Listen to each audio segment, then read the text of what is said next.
মসজিদের শহর ঢাকার ইতিহাস 400 বছরের পুরনো। প্রাচীন এই শহর জুড়ে রয়েছে অসংখ্য ঐতিহ্যবাহী মসজিদ, ফলে চারদিক থেকে ভেসে আসে সুমধুর আজানের সুর। সেজন্যই ঢাকাকে বলা হয় মসজিদের শহর। আজ আপনাদের আমি ঘুরে দেখাবো ঢাকার ঐতিহ্যবাহী কিছু পুরনো মসজিদ, সেই সাথে দেখাবো বাংলাদেশের জাতীয় মসজিদ। তাহলে চলুন ঘুরে আসা যাক।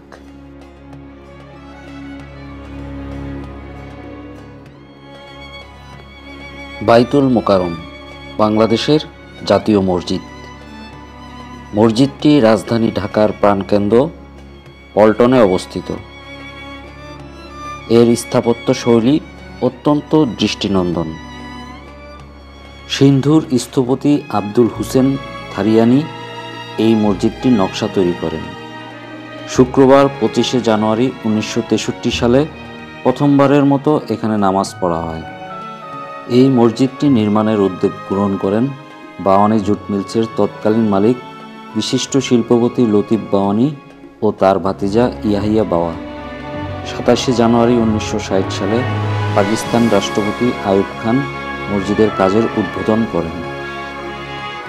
8 তলা বিশিষ্ট এই মসজিদে বর্তমানে একসঙ্গে প্রায় 40,000 মুসল্লি নামাজ আদায় করতে পারেন।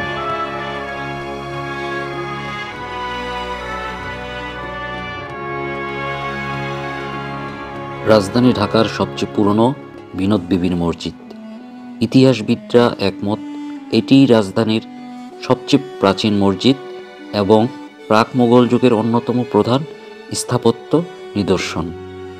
বাংলাপিডিয়ার তথ্যানুযায়ী বিনোদ বিবির মসজিদই ঢাকার সবচেয়ে পুরনো মুসলিম স্থাপত্য এবং প্রথম মসজিদ।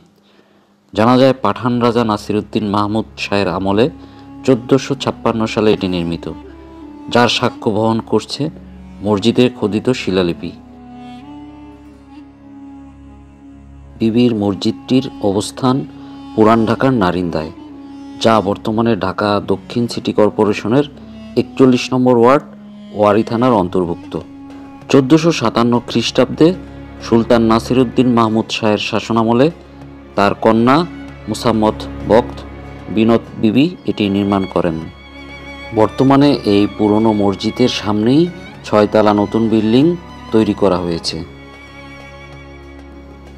তারা মসজিদ পুরান ঢাকার আরমানিটোলায় আবুল খয়রাত সড়কে অবস্থিত। সাদা মার্বেলের গম্বুজের উপর নীল রঙা তারায় খচিত এই মসজিদ নির্মিত হয় 18 শতকের প্রথম দিকে। ঢাকার আরমানিটোলায় অবস্থিত এই মসজিদটিতে মুঘল স্থাপত্য শৈলীর প্রভাব রয়েছে। এটি 19 শতকের প্রথমার্ধে মির্জা গোলাম পীর নির্মাণ করেন। পরে 1926 সালে আলীজান ব্যাপারী নামের একজন ব্যবসায়ী তারা এবং অন্যান্য মোটিভ যোগ করে এই মসজিদটি সংস্কার করেন। এরপর থেকেই একে তারা মসজিদ বলে ডাকা হয়। সাদা মার্বেলের গম্বুজের উপর নীল রঙা তারায় খচিত এই স্থাপনা মনোমুগ্ধকর। মসজিদের সামনে এলে দর্শনার্থীদের প্রথমেই চোখে পড়ে বিশাল আকৃতির ফোয়ারা বেষ্টিত একটি তারা।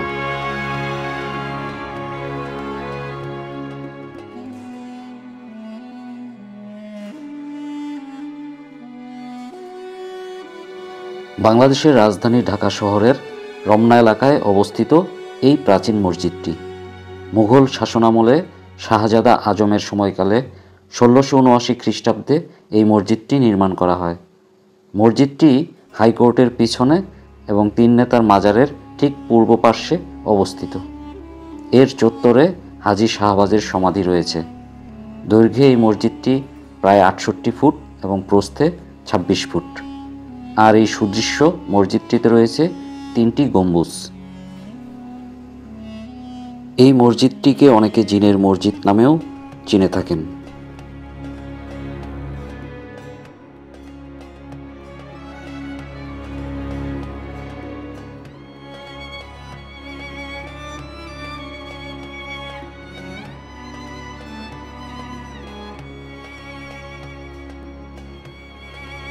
রাজধানী ঢাকার কেরানীগঞ্জের সাউথ টাউন আবাসিক প্রকল্পে সাউথ টাউন জামে মসজিদ। নজরকাড়া স্থাপত্য শৈলী ও বৈচিত্র্যময় নির্মাণ মসজিদটিকে দিয়েছে বাড়তি স্বতন্ত্রতা। মসজিদ মূলত প্রার্থনার স্থান হলেও নির্মাণশৈলীর নান্দনিকতায় সৌন্দর্যপ্রেমী মানুষের মনে জায়গা করে নিয়েছে সাউথ টাউন জামে মসজিদ। তাই সহজেই দেশজুড়ে মানুষের কাছে পৌঁছে গেছে এই মসজিদের বার্তা। ফলে প্রতিদিন অনেক দর্শনার্থী মসজিদটি দেখতে এবং নামাজ আদায় করতে আসেন।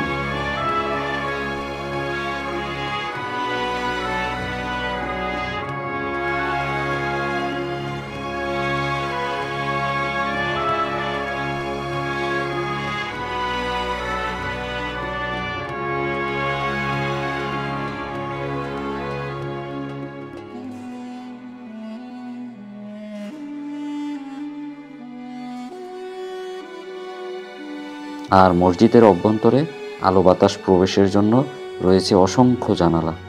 আধা বিঘা জমির উপর প্রতিষ্ঠিত মসজিদটিতে প্রায় একসাথে 600 জন মুসল্লি নামাজ আদায় করতে পারেন।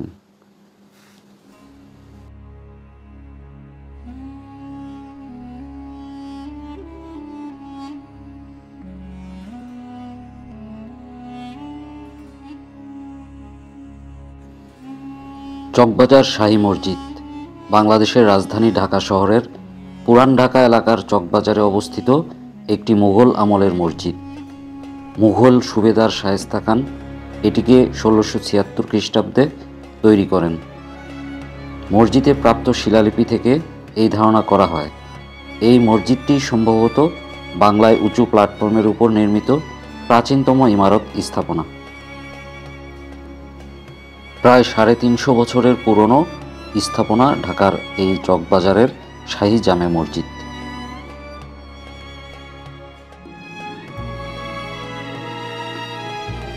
চমৎকার এবং সুনিপুণ স্থাপত্য শৈলীর মসজিদটি একাধিকবার সম্প্রসারণ করা হয়েছে, তবে অক্ষত রাখা হয়েছে মূল ভবন। ঢাকার যে কয়েকটি ঐতিহ্যবাহী মসজিদ রয়েছে তার মধ্যে এটি বেশ পুরনো। শুরুর দিকে এই মসজিদের কাঠামোতে 3টি গম্বুজ ছিল। কয়েক দফা সংস্কার কাজের পর সেগুলো এখন আর নেই।